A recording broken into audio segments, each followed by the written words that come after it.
আসসালামু আলাইকুম Irfan. I hope সবাই অনেক ভালো আছেন।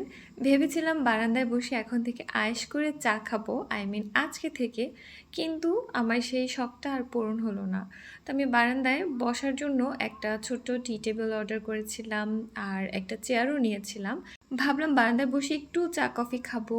আর যেহেতু শীতকাল চলে আসছে, শীতকালে সন্ধ্যার পরে স্পেশালি ঠান্ডা ঠান্ডা বাতাসের মধ্যে বসে গরম গরম চা খেতে তো অনেক ভালো লাগবে। তো সেই জন্য আমি একটা সেটআপ নিতে চেয়েছিলাম। ভাবলাম যে আজকে থেকেই হয়তো এই কাজটা করতে পারবো। পরে দেখলাম যে না, আমার বারান্দাটা এত বেশি ছোট যে এখানে বসার ব্যবস্থা করাটা অনেক বেশি টাফ। বারান্দার নিচে যে টবগুলো আছে এগুলো এখান থেকে সরাতে হবে, না হয় এখানে কোনোভাবেই চেয়ার টেবিল দেওয়া যাবে না। মানে পুরো বারান্দাটা আমাকে আবার অর্গানাইজ করতে হবে। আবার কি, আমি তো এটা ওইভাবে অর্গানাইজ করার সুযোগই পেলাম না। তো যাই হোক, প্ল্যান আছে মাথায়। আমি জানি না আমি সময় বা সুযোগটা কবে পাবো, বাট আই হোপ এই শীতের মধ্যে আমি এটা ট্রাই করব। গাছের সংখ্যা কমিয়ে আনবো, প্লাস আমার গাছগুলোকে আবার রিপোর্টিং করতে হবে। সবগুলো গাছই মোটামুটি 1-2 বছর হয়ে গিয়েছে টবের মধ্যে, সো মাটিটা চেঞ্জ করে দিতে হবে। আশা করি এই কাজগুলো খুব তাড়াতাড়ি করতে পারবো এই মাসের মধ্যেই ইনশাল্লাহ। ও হ্যাঁ, শীতের ফুলও তো কিনতে হবে, তাই না? আজকে কিছু মাছের বাজার করা হয়েছে। তো খুব বেশি করা হয়নি, জাস্ট ছোট চিংড়ি মাছ নিয়ে এসেছিল আর ছোট ছোট ইলিশ নিয়ে এসেছিল, আর কই মাছ, পাবদা মাছ আর চাপিলা মাছের কথা আমি স্পেশালি বলেছিলাম, সেজন্য চাপিলা মাছ আনা হয়েছিল।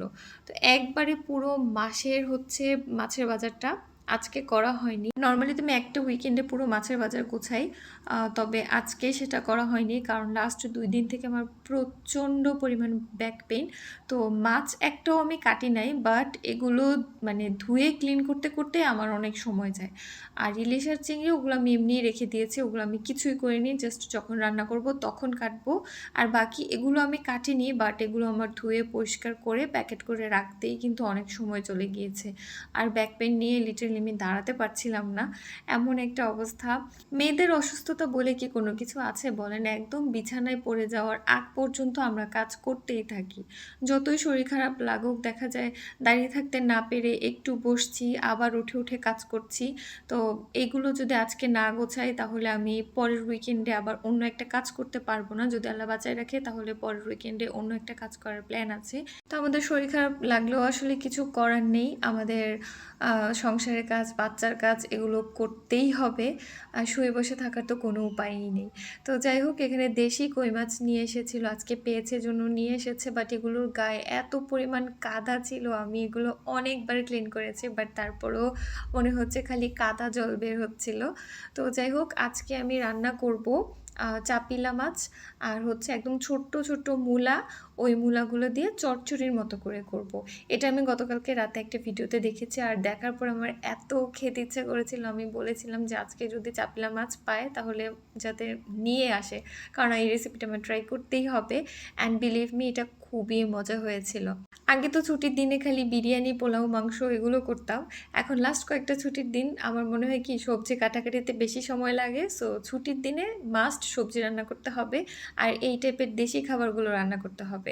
অন্য দিনগুলোতে গিয়ে পোলাও, মাংস ওগুলোতে মানে রান্না করাটা ইজি, এত কিছু কাটাকাটির ঝামেলা নাই। তো তো সেগুলো আমি অন্য একদিন করব। যত বয়স বাড়ছে কেন জানি এই টাইপের খাবারের প্রতি না আকর্ষণটা অনেক বেশি বাড়তেছে। এগুলাই মনে হচ্ছে কমফোর্ট ফুড। আর পোলাও মাংস এখন আর খেয়ে হজমও করতে পারি না, এমন একটা অবস্থা। যাই হোক, আমার রান্নার পরে আর কোনো ক্লিপই নেওয়া হয়নি, আমি একদমই টায়ার্ড ছিলাম, তো আমি পরে আর কোনো ক্লিপ নিইনি। একদম সন্ধ্যার আগে দিয়ে আমি তানবিনের জন্য একটা কেক বানিয়েছিলাম, এটা চিনি ছাড়া, বেবি ফ্রেন্ডলি কেক। এটা রেসিপি আমি খুব সুন শেয়ার করব, আজকে বা কালকের মধ্যে আমি রিল আকারে শেয়ার করে দিব।